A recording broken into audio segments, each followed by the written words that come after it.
Talk to me about breaking into wrestling. What was it like, both of your parents, not only wrestling, but being promoters?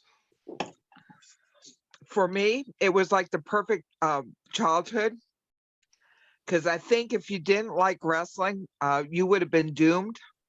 Because back then, like with kids and stuff, like you got a lot of like, oh, it was fake, and what your family does is fake, and wrestling's so fake, and the whole thing. So, you had your dad on TV every week promoting the show for the upcoming Wednesday night at Fair Park Coliseum, where we had like Ricky Romero, the Funks, Bobby Duncombe, Ted DiBiase went to school at West Texas State. So did Manny Fernandez and Tully and Dusty. They all did stints at West Texas State. So they'd train and wrestle up at Funk's Ranch and then wrestle for them during the week when they could.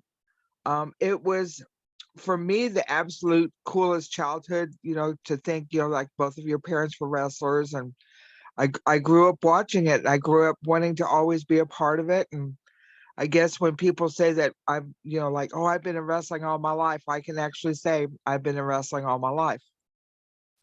Tito Santana went there as well, didn't he? Yes, he sure did. Marcel Mm, Solis. Yes. yes. Were your parents part of a territory? Did they run their own shows? They started out whenever they first met, they met up in Minnesota.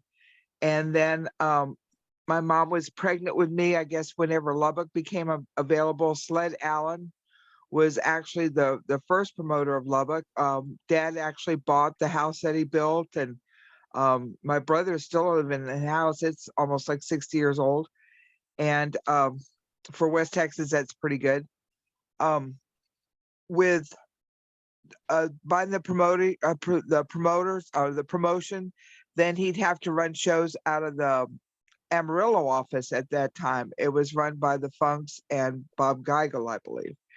And there was like San Angelo, Abilene, Amarillo, Odessa, Albuquerque was in there. They ran Clovis, pretty much all of West Texas. A friend of mine, Jason Freeman, did a book about wrestling out on the Staked Plains. It was actually called the Staked Plains because that's how you knew where your property was by the stakes in the ground because there was like no trees, there was no markings. You have to put in your own stakes. So it was a full blown territory. It wasn't just Yes, the yes. He okay. ran he Wow, ran Lubbock for over 20 years. wow.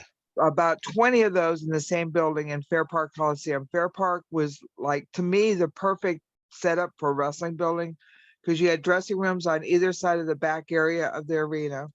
It was like a horseshoe shaped. So the guys had a big entrance way to walk down with like nothing back there. It was just open concrete area.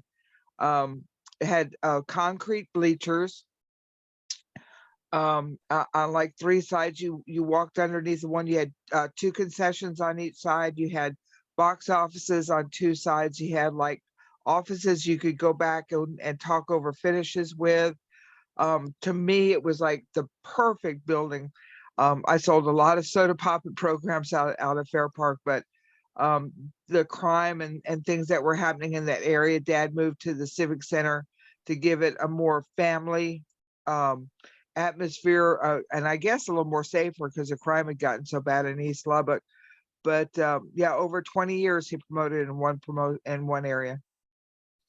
Close to the actual business did your parents let you get? Like, did they smarten you up? Were there rules like you're allowed to do this, but you can't come in the locker room? Like, how did that work for you? Oh, it certainly wasn't happy fun time. It When my dad promoted wrestling, it was a business. He was very strict with his records. He was very tight with his money. He accounted for every ticket, everyone that came in the building, because to this day I've never had anyone say, "Oh, your dad shorted me a payoff," or "I heard your dad wasn't a good guy."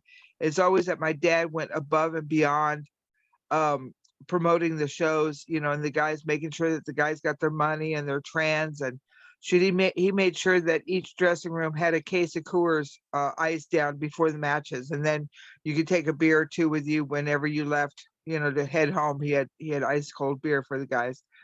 um it definitely was a business. It wasn't something that we made fun of at all.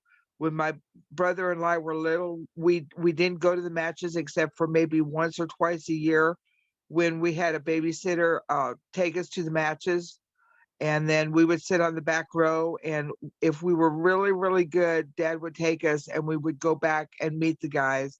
But there was like no running in and out of the dressing rooms, no playing like that. And in the afternoon when we got older and we were like cleaning up the building, to get ready for the event, we got to ice down the beer, and we'd set up for programs and pop a bunch of popcorn and set up the concession. So we were there sometimes at noon because for spot shows we had to be set up by 1 o'clock. But we had to at Fair Park be ready to go at 4 o'clock. The ring set up, all the 640 ringside seats set up, dressing rooms cleaned up, just everything had to be ready to go because it was strictly a business. How did they feel about you getting into the business? Because I don't think people who watch wrestling these days understand what it was like when you were breaking in, when I was breaking it. They would announce the men's matches on the bottom of the poster. It would say also featuring women and midgets. There wasn't a women's revolution back then. There wasn't a lot of spots for women in wrestling. Maybe like one to a territory. Were they a little Right. apprehensive about you getting involved, being that it Oh, really wasn't as lucrative back then for women as it is now? absolutely. Back then, I mean, there really weren't that many girl wrestlers, and there certainly wasn't the valet type role, where it was an because either you were wrestling or you might be able to be a manager. There were one or two of them. I think Miss Linda started a couple of years before I did. Um, it just you were working and you're working really hard for your money. I have to admit that I was a big fan of my mom once I found out her history and going with like wrestling during the 50s. Women back then, if they did work, it was secretarial or nursing jobs. You certainly didn't own your own car and have your own money and traveled the world wrestling. Pro wrestling was, it was something that females just did not do. And yet my mom in the 50s, had her own money, had a Cadillac, went to Australia, went to Mexico on her own. I mean, and to me, that's saying a lot about who she was and the absolute pioneer. And she didn't think she was doing anything special. I mean, she's trying to survive and be all glamorous and everything. I've got a picture of her with Jack Dempsey, the boxer, on her shoulders, like for a fireman's carry. Because she rubbed elbows with a lot of celebrities too.